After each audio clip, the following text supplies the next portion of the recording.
Volumes. So well, we're now going to look at volume, density, and temperature, kind of the last three things we want to talk about. So volumes are mathematically the measurement of any kind of object, length times width times height. Works out great. Okay? And when we look at our volumes, we would specify it as, say, a liter, okay, which is an interesting measurement. We just said a volume is the length times the width times the height. Well, what is the unit on length? Centimeters. Okay, so centimeters times centimeters times centimeters equals what? Centimeters cubed. Okay. There are two different unit systems for how you go through and measure volume. One is looking at nice, easy to deal with shapes like squares and rectangles. And that's where we end up with the measurement of centimeters cubed. Also referred to in the health industry, there it is. Sometimes it's referred to as cubic centimeters. I would argue it's not typically referenced as that. It almost always seems to show up as cc's. Give me 50 cc's of penicillin, stat. I don't know. Okay. So they reference that cc. What is cc? Cubic centimeter. Okay? Which just comes from calculating our volume from an easy to measure shape. Okay? So if we were to go through and come up with the units of volumes, okay, with distances, we'd have to then compare what's going on with our system. So we've to come up with this idea of a liter. Well, a liter has been defined as a cube that measures 10 centimeters on every side. Okay? So if I was going to say, what is the length unit of volume, what I'm asking is, 1 liter equals what? Milliliter is not a length unit, though. Centimeters cubed. It would be the calculation of 10 centimeters times 10 centimeters times 10 centimeters, which gets us either 10 to the third centimeters cubed or 1,000 centimeters cubed. Okay? That is what our liter has been defined as. Okay? Why? Who knows? Someone decided that it had some cool numbers in it. Okay? They like tens. So, if we can use our metric conversion skills, what we now want to do is the unit factor to convert centimeters cubed to milliliters. Okay? So what I'm asking for is centimeters cubed over milliliters. Okay? I want to be able to do that conversion. I want to know what numbers need to show up in front of that. Okay, well, what am I given to start with? 1,000 centimeters cubed over 1 liter. It is defined to be that. Why did we say 1,000 centimeters cubed on top? Why did we not put that in the bottom? Because that's what we want in the end. If we look at our answer in the end, where does the centimeter cubed unit show up? In the numerator. So we're going to make sure that when we start our calculation, it shows up in the numerator. Okay? Why did I put it over 1 liter? That is the defined measurement of 1 liter, or our liter to centimeter cubed relationship. Okay? So, do we have our unit factor set up already? Is centimeters cubed over liters equal to centimeters cubed over milliliters? No. So, we need to come up with our unit factor. So that means we have to do a conversion. What do I want to have show up in that conversion? Liters to milliliters. I want liters to show up where? In the numerator. In the numerator, so that Cancels out. cancels with the denominator. And in the denominator for this unit factor, I want milliliters. Okay, that is my ideal situation. Because if that works, if I have that conversion factor, what happens to my units? They cancel out and I'm right where I want to be, centimeters cubed per milliliter. Make sense? So now the question is, do I know that conversion factor? Yes. Where do I know that conversion factor from? Because you told us we didn't memorize it. I told you you had to memorize it. That is the best answer. You are required to memorize what milli means. Okay? How many of you have memorized what milli means? Okay? For the rest of you, guess what you get to do between now and Thursday? Memorize it. If you haven't memorized it, keep looking it up until you've got it stuck in your brain. What does milli mean? 10 to the negative 3. Whoever said that, thank you. For everybody else that said 1,000, I don't not like your answer, but I don't like it either. Okay? Milli means 10 to the negative 3. Where does the power of 10 show up?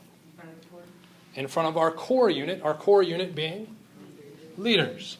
So I put my power of 10 to the negative 3 in front of the core unit. And what do I put in front of the other one? 1. What happens with the units? The liters cancel, and I'd end up with centimeters cubed per milliliter. And I would have my final answer. Okay. If we punch that into the calculator, what do we get? It's a very fun answer. 1. Very creative. 1 centimeter cubed. That almost made you think. Wait, what? That almost made you think? You were wrong, like you were saying. Oh. The one. 1 centimeter I mean, cubed myself. per milliliter. Okay? That is our conversion factor. Nice and straightforward. How many sig figs? You said it first. Why? I'm not sure. Okay. Who said it second? Why is it infinite? It's Defined. This value here was defined. By being defined, it is infinite or exact sig figs. The next one is, I'm not quite sure I'd call it defined, but it's close enough, so I'll put it in quotes. Defined, which then means infinite. So infinite sig figs times infinite sig figs is going to result in infinite sig figs. Okay? So we now have our conversion factor between centimeters cubed and milliliters. This one always boggled me because when I talked about it in the health shows, there's got to be a better name for that. Okay? Asking for the 50 cc stat. Like, what is this cc thing? That is so confusing. It's a milliliter. Why don't you just call it a milliliter? It's what it is. Why you got to make some weird invented unit? Okay? But that's all it is. It's the same thing. Okay? CCs may be easier to say than milliliters or mLs. I don't know. mL's got a nice ring to it. Okay? Questions? So this is how we measure volume. Okay? We have the ability to measure it by length, widths, and heights, generate an actual volume. If we had a liquid, that's not very easy to do, so what could we do instead? We could measure it in liters or milliliters. How do we calculate those liters and milliliters? Someone took a regularly shaped object and measured, and then changed the shape of the object to be easier to work with. What shape is easier to work with than a cube, particularly with liquids? Cylinder. And we end up with graduated cylinders or pipettes. It's a little bit easier to manufacture those cylinders than it is the square. Okay? So, we need to be a little bit careful with these conversions. Okay? This is a common misconception with these. Based on some of the work I've already seen people submit, you guys may already be on top of it. Okay? So let's take a look at this question. I want you to spend some time actually solving it. An automobile engine displaces a volume of 498 centimeters cubed in each cylinder. What is the displacement of a cylinder in cubic inches? Okay, so let's do our basic setup together. Our starting point is, where do we start all of them? Centimeters cubed. Inches cubed. Inches cubed. Why? That's what we want for our final answer. We always start with the end goal. Optimism, right? We can get there if we know where we're aiming. Okay? It sucks if you have a blindfold on. Never mind. What do we start with? 498 centimeters cubed. Are centimeters cubed the same thing as inches cubed? No. So we have to do a conversion. That conversion is what I'm now asking you to do. Set it up in any way you can. Does anybody need that conversion factor? 2.54. Okay. Some of you actually already got it, so you probably could have asked around, just in case. 2.54 centimeters is 1 inch. This is a defined value exact. So we're going to take a look at the mistake. So the natural tendency is just throw things in. Okay, so hopefully you throw things in carefully enough to realize that centimeters needs to show up where in my conversion factor? On the bottom, so that it can cancel, right? My inches needs to show up top. Then we say, okay, well, do I have a conversion factor between inches and centimeters? Yeah. 1 inch, 2.54 centimeters, right? Okay. But it's centimeters cubed. Well, that's simple. I'll just cube it.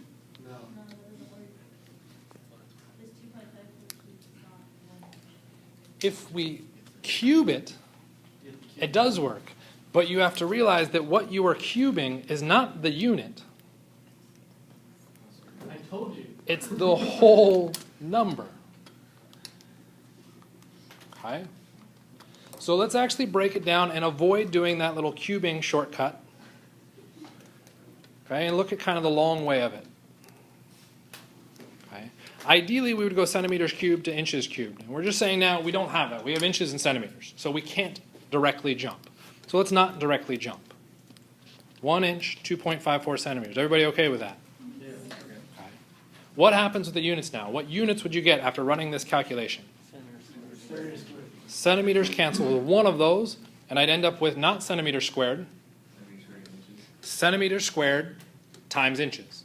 Well, is that what I want for a final answer? No, I want inches cubed. Okay? I still have those pesky centimeters floating around, so what do I need to do? Keep canceling.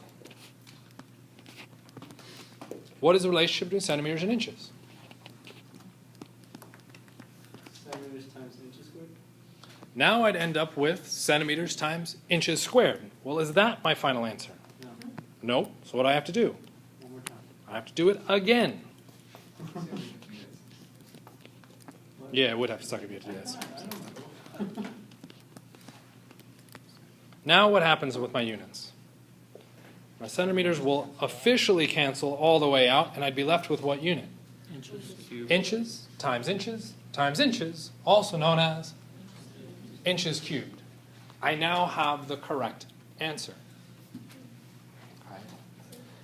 The mistake you have to watch out for is that we can condense all three of those into a single line or a single step.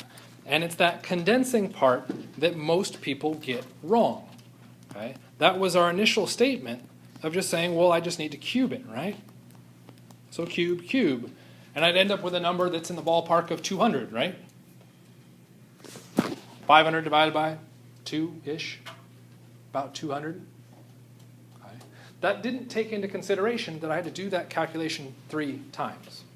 So if you're going to condense it, what you need to acknowledge is that you're not just cubing the unit, you are cubing the number associated with that number? The number with the unit, there it is, okay. As well. 1 cubed is 1, so it didn't matter. 2.54 cubed is 16 and change. That's a little bit different from 2.54. Okay? If you do not want to condense it out because you're not comfortable with the mathematics on dropping that into the exponents and doing that correctly, then don't. Do it individually, each and every single time. Does that make sense? Okay. This is a massive trap that gets thrown out all the time, and students fall into it every single time because you just start throwing units in willy-nilly and not evaluating what those units mean. Okay? Be careful with your setup. Shouldn't be a problem. Questions? Yes? So you're saying if you're comfortable with cubing the entire value before, you don't have to do the entire thing? You don't have to do the entire thing. Okay. Well, by not doing the entire thing, what do you end up doing? The exact same calculation. Yeah. Right. You shortened the amount of times you have to punch the calculator. I was just making sure. Make sense? Yeah, I got it. Okay.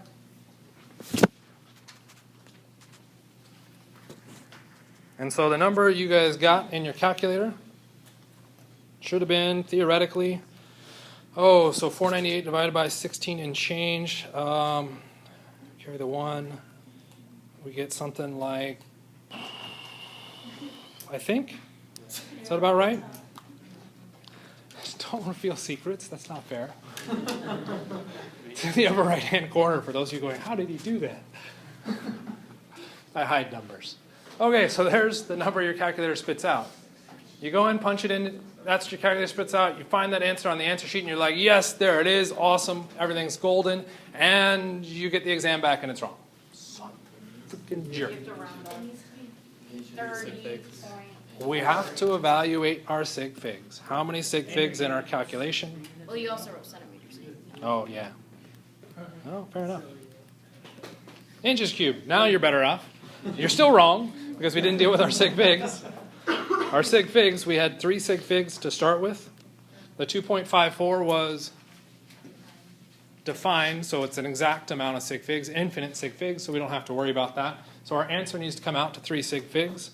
Starting with our left, 3, 0, 3 are significant digits. We take a look at our first insignificant digit. It is 5 or larger, so I need to add 1 to the previous digit. And I end up with 30.4, make sure I don't screw up the units again, inches cubed. There's your correct answer. Okay, questions on that? Okay, now I'm going to make up some numbers here and hopefully get them at least approximately right for possible answers that you could see on a multiple choice test. Okay, so yes, 30.3898 would definitely show up.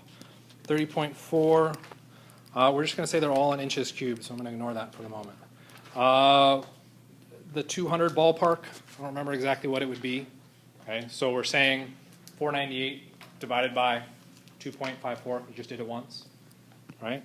Another one would be 1,000 ballpark. And another one would be, what's 16 times 500? 30. We'll just say 8,000. So there we go. We have A, B, that's a C, D, and E. We have all of our answer choices. Okay. So, where did those answer choices come from? Doing the incorrect calculation. Okay. This is something you have to watch out for. There are some sneaky teachers that are fully aware that students will just mash buttons until they get an answer that matches what the Scantron says or what your multiple choice answers are. Okay? That shows a complete lack of understanding of the material. Okay? There are other instructors, say like a textbook manufacturer, that really doesn't care and will just throw random numbers in. Okay? I care, which means every single answer on there I have calculated some way, shape, or form using the numbers written in the question. What does this mean? It's not really a trap. It's understand what you're doing. If you don't know what you're doing, stop doing your work because you're guessing. Just guess. Okay? Your exam score will go down, deservedly so, because you didn't know what you were doing. That's why we're talking about how to do these processes. You need to have some understanding and confidence behind the calculations. If you don't have any confidence, you're just guessing. You don't deserve a high grade in the class. I don't care how good you are at punching buttons in and getting a random number to pop up. Make sense? And I will sort of half-heartedly apologize that I do that because I'm fully aware that that's mean, but it's learning.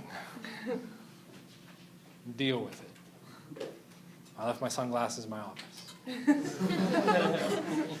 Questions?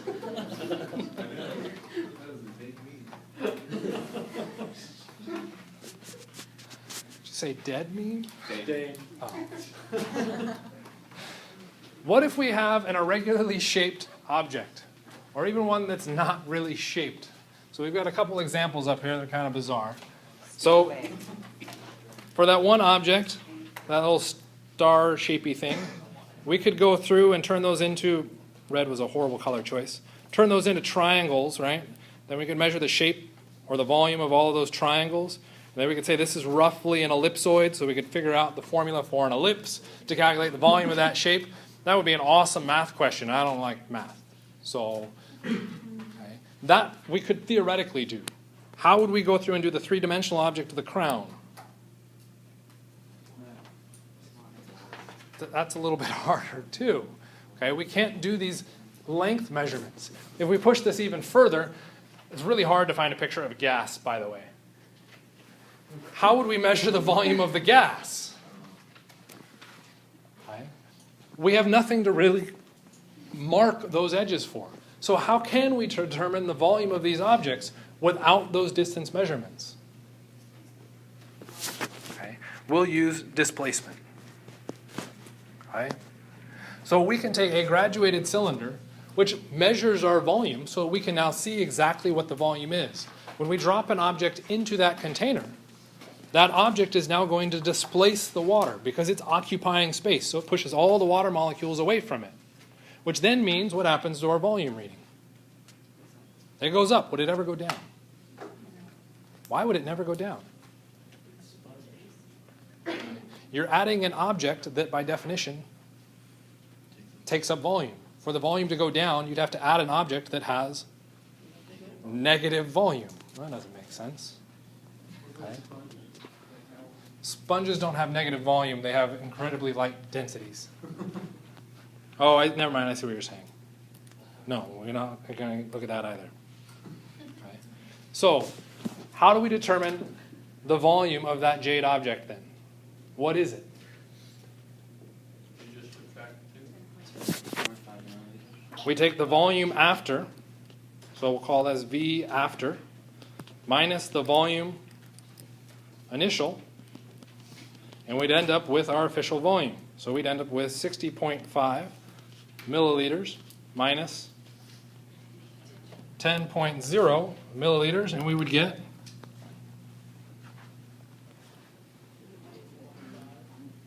50.5 milliliters. Oh, that is 50 point. No. Because it doesn't say 10. I calculated it. That was pretty ingenious. It started with what? 50.0 milliliters? Sorry, I started to internalize the calculation. And we'd end up with 10.5 milliliters. This isn't a monkey see, monkey do thing. Other way around. Stop watching me. We do our subtraction and we'd end up with our final volume. Okay?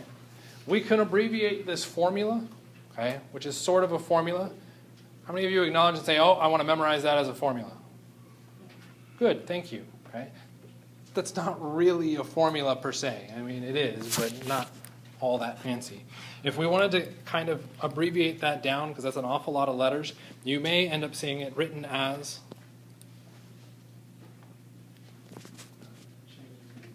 delta being change. So it's the change in volume. Why did I not do initial minus after?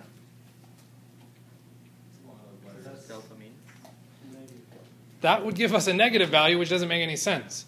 Believe it or not, when you look at delta, delta is always final minus initial. It's always, never changes. Okay? Why is that important?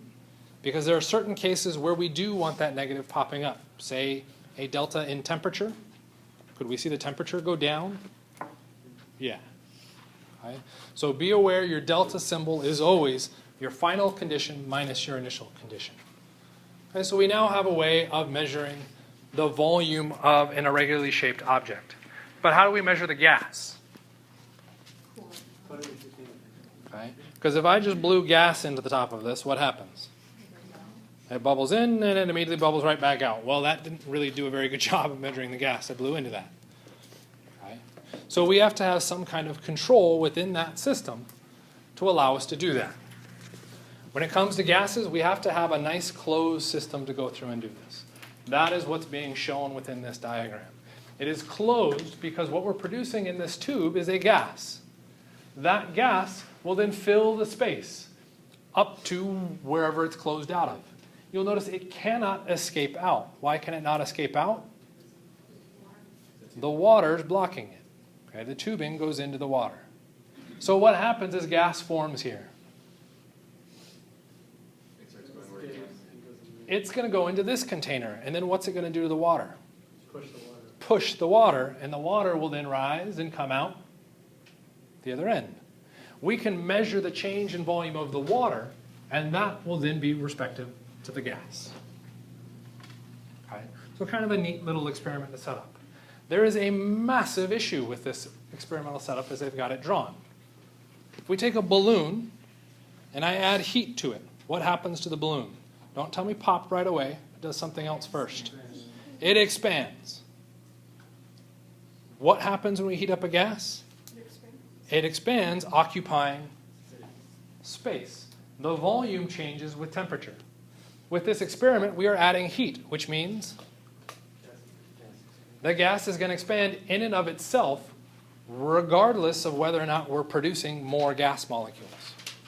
So we have to be careful when we're measuring up an experiment to make sure that when we're checking the volume of our gas, we're not heating the gas sample. The heat is being provided only to cause the reaction to occur. How can we make sure the heat isn't affecting our volume change? The heat's necessary to get the reaction to go, though, so we can't get rid of the heat.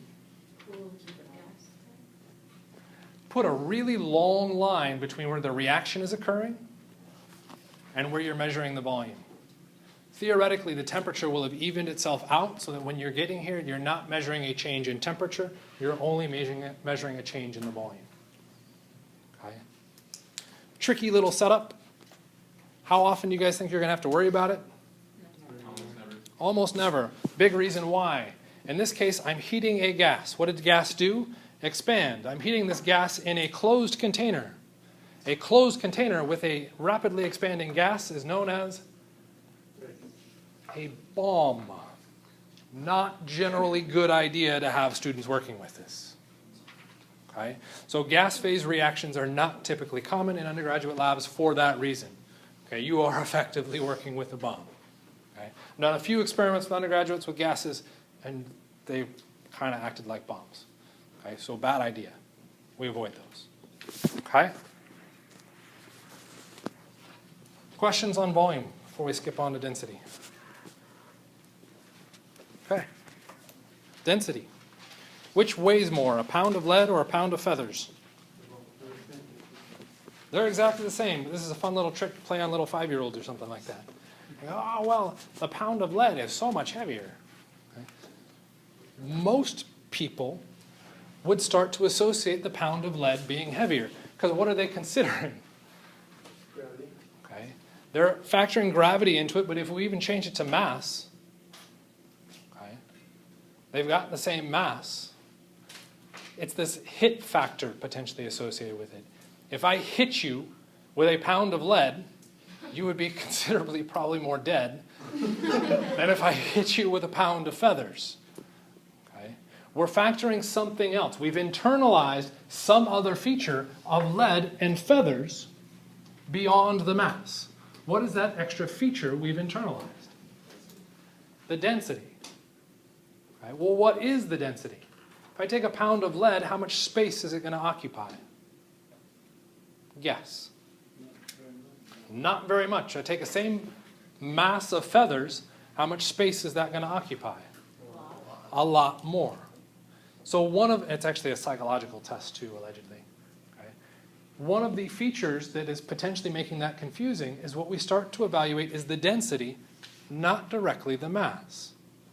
Okay? Well, the density is a relationship to mass, but not just mass. It also takes into consideration the volume. So we'll look at the mass of our lead, and we'll compare that to the volume that it is occupying.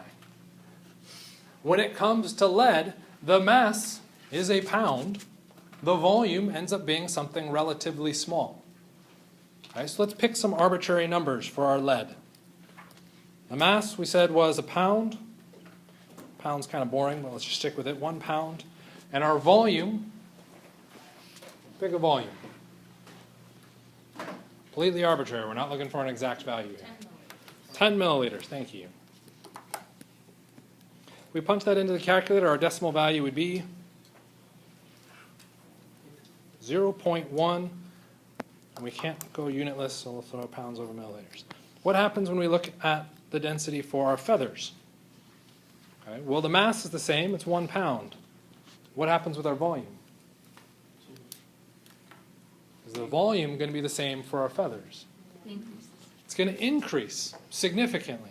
What is a significantly larger number than 10? 100. I like 100 better. Why do I like 100 better? Because it deals with 10. It's a lot easier to work with powers of 10. Punch it into the calculator, I end up with 0.1. The density for our feathers is significantly lower than the density for our lead. Okay. The next interesting feature beyond this, what have I now shown a relationship for? Mass to volume for lead. I now have a conversion factor, or a unit factor as your textbook likes to use in any conversion problem. So, oh man, not quite there. Units for density, okay. You'll notice that we may shift to different units. The most common units we end up seeing are grams per milliliter. Why? When we look at water, the density for water comes out as 1 gram per 1 milliliter. That's why we use grams per milliliter, because when we look at our most common substance and readily available substance or solvent in all life, water, it's an easy number to remember, 1. Okay. If we drop to ice, what happens to the density? It decreases a little bit. Okay. Remember what happened to the individual particles as we move from a liquid to a solid. They become more organized, okay, and we end up seeing our density change a little bit. Okay. What happens when we go up to water vapor? They spread out a lot. Okay. If we try to keep it in grams per milliliter, what number would we be looking at? I don't even remember what unit I used. Oh, I didn't put it up there. We'd be looking at an incredibly small number, probably on the order of, I actually really don't know this one, 0.00. Anybody else know it? Good, you can take my word for it. 3 grams per milliliter. That's an awful lot of zeros. I can't really comprehend something that small. So what might I do to make that number look a little bit easier to manage? I could switch it to scientific notation, or Use milligrams. I could switch to milligrams. We could convert it to grams per liter. So typically when we look at the units for density of a gas, it's almost always in grams per milliliter. Why? Because when we look at it in grams per milliliter, it's super, super, super tiny. When we move to a gas, we're taking up so much more volume that when we work with a reasonable amount of gas, we're looking at the liter volume. So our volume tends to change. So depending on what we're trying to do, we may see a different unit come out of it, depending on what phase we're working with, and also depending on what system we're in. If we're in the US, grams per milliliter probably doesn't make a whole lot of sense because we don't use the metric system, so we may be using a different unit. You're responsible now for all of those individual conversions within it. Which then brings us to, oh, son, come on. Okay, almost, it's almost there. Okay. We could now take a look at some densities of some common substances. You go through, you can actually notice, hey, look at that. I wasn't too far off. I was pretty far off. For our gases, what are the units on our gases? Grams per liter. Why? Even in the grams per liter unit, look at those values.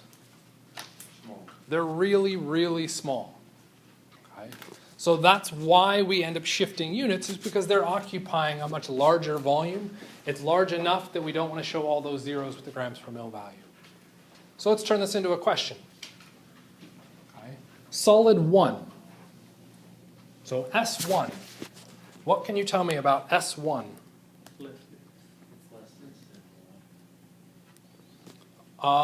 You're saying it is less dense than water. Why? It's floating. Because it is on top of the water. Okay. If it was more dense, what happens? It would sink. It would fall through the water.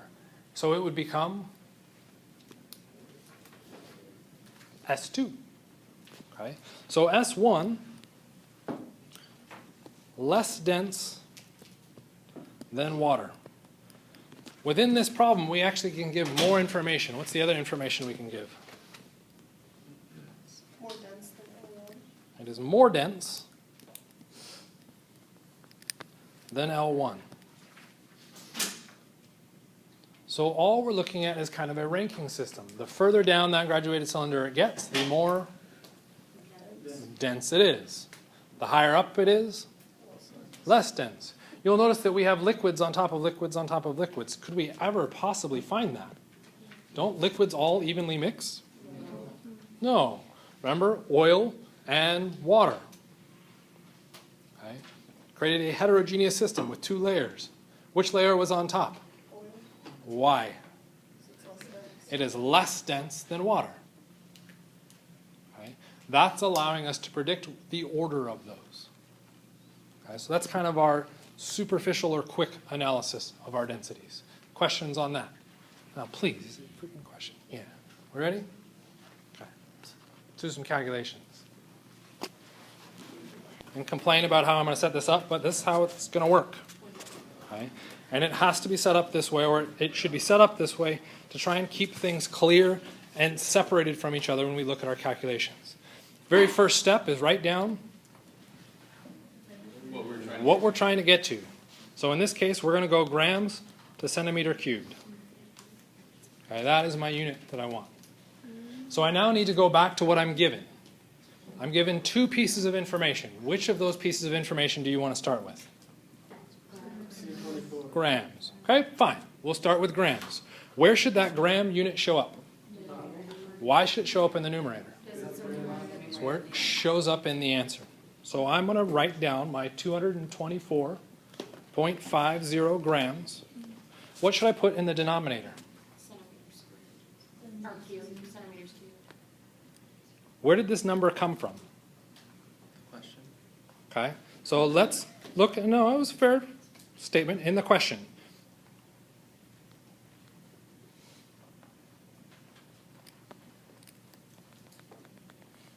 Right? What unit shows up in the denominator? Where does centimeters cubed show up in 224.50 grams? It doesn't. What you are trying to do by now dividing by centimeters cubed out of the gate is condense your steps into one calculation. You're now combining your thoughts, which means you are relying on the fact that you know how to calculate density. What if you don't know how to calculate it? You are screwed. Okay? What I'm trying to describe here is the way that gets you away from having to memorize anything. This 224.50 grams is it. That is all I have. What is in the denominator? If I make it anything other than, if I put any other unit down there, is it 225.4, whatever that number is, grams? No, it would be grams per something. That's not what the value is. The value is 224.5. So what unit should show up in the denominator? 1 is not a bad answer. We're going to kind of dodge that because 1 is not a unit. The unit that should show up there is nothing. The instant you put any unit down there, it is no longer 225 224.5 grams. It is 224.5 grams per something else. That's not what that value tells you it is. what number should show up in the denominator? 1. 1. Because if it is anything else, is it 224.5? No. And now you would say, well, but now how do I solve the question? Well, now we can go through and reveal, is there more information given in the rest of the question? Because if I look at my calculation as it's shown right now, do I have my final answer in terms of units? Yeah. Or not, yeah. I have grams, but I don't have centimeters cubed. So my grams is in the right place, but I don't have centimeters cubed. Am I given some information about centimeters cubed? Where should I put that centimeters cubed? In the denominator, in the next value box. What is the number associated with that centimeter cubed? 10.01. What number should show up in the numerator? That's 10.0. It's still sig figs. It's still 3. What number should show up in the numerator? 1. Because if it's anything other than 1, that changes the value of the 10. And I can't change the value of the 10 because the question tells me it's 10. What unit should show up in the numerator? Nothing. Nothing. Because if I put any unit up there, it changes the value of that 10 centimeters cubed. Okay. Those of you now looking at this may say, well, that calculates out and I'd get my final answer. And isn't that the exact same thing as writing 224.5 divided by 10.0? Mathematically, yes. Notationally, absolutely not. So if we did the first way, then would we get it wrong? Mathematically, they are equivalent, which means when you punch it into the calculator, the answer that you get doing it the way in red is the exact same as the way you get answering it in blue. Right, but you grade our work too, right? So Notationally, when it comes down to even grading the work, I will accept both, as long as you give me units on that. Grams, centimeters cubed. I will accept both there. Okay?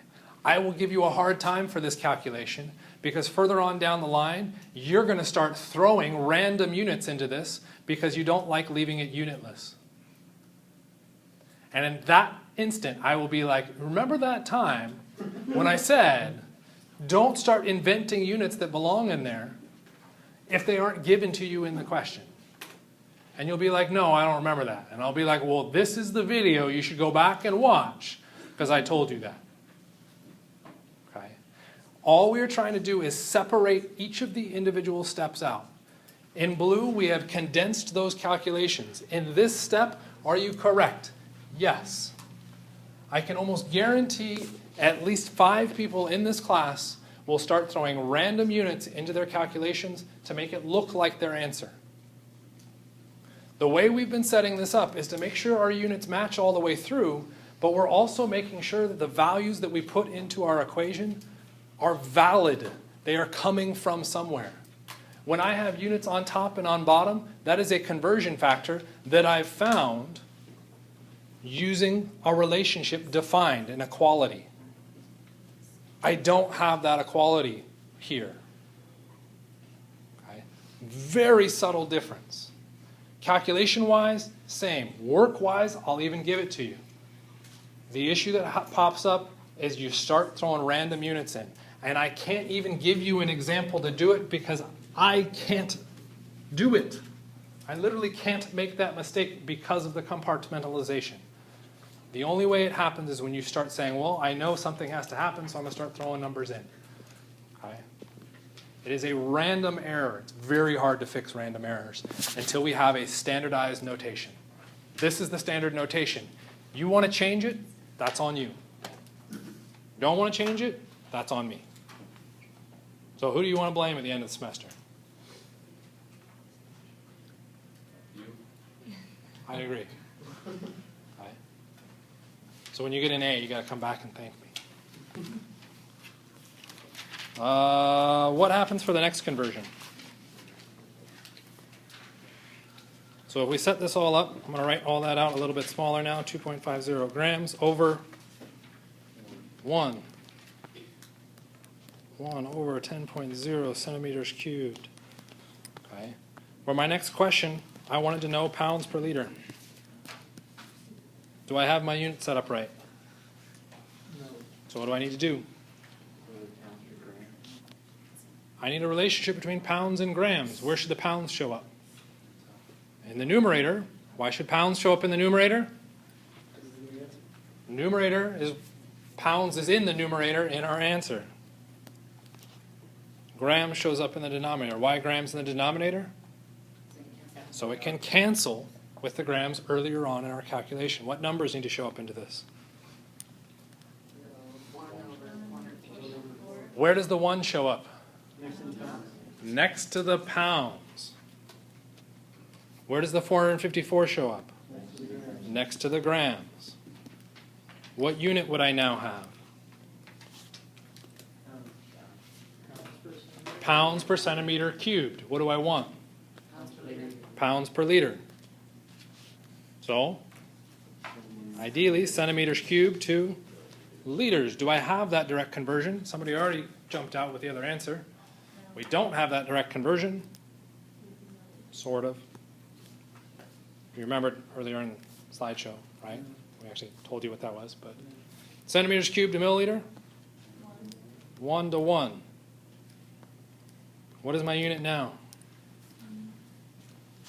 Pounds to milliliters. Pounds to milliliters. Is that correct? No. So what do I need? Milliliters. Liters. What is that conversion factor? 1 over 10 to the negative 3. And we now have our density calculated. That's a long string of calculations. You are responsible for those.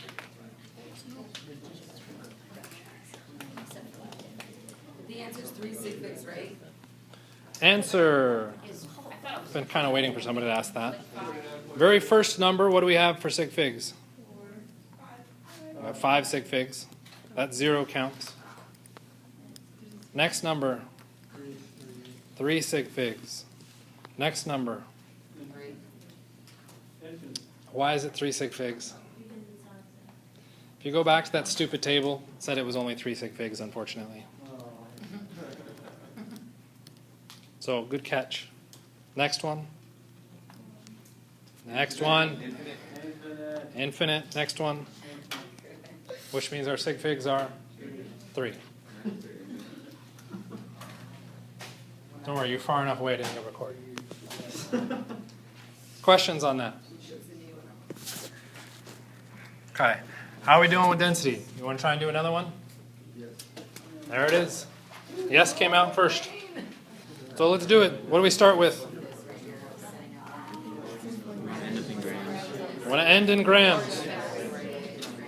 What information are we given? Density. I like starting with density. And this is a weird one. Most people don't want to start with density. I would start with density. Why start with the density? It has the unit that I want. My density has grams in it. My answer has grams in it. I'm going to start with my value that has the unit that I'm aiming for right away. So 1.84 grams over milliliters, which would be 1 milliliter. Why the 1? So it doesn't change the value of the 1.84. Okay, why did I do 1.84 grams over 1 milliliter and not the other way around? Because that's what we need in the end. I'll kind of accept that. In the numerator. We need it in the. Our grams needs to be in the numerator, which means when I use my conversion, it had better show up in the numerator. Are my units the same? No. So minimally, what do I have to do?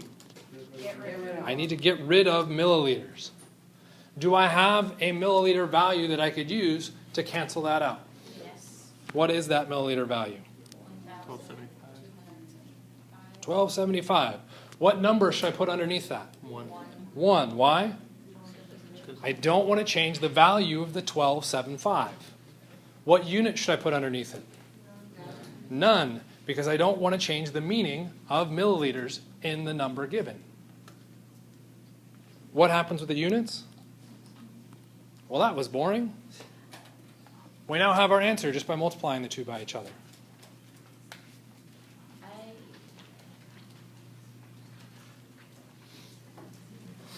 Okay. If you've got questions about it, you can talk to me after class or in office hours. We're going to kind of hop, skip, and a jump a little bit ahead here.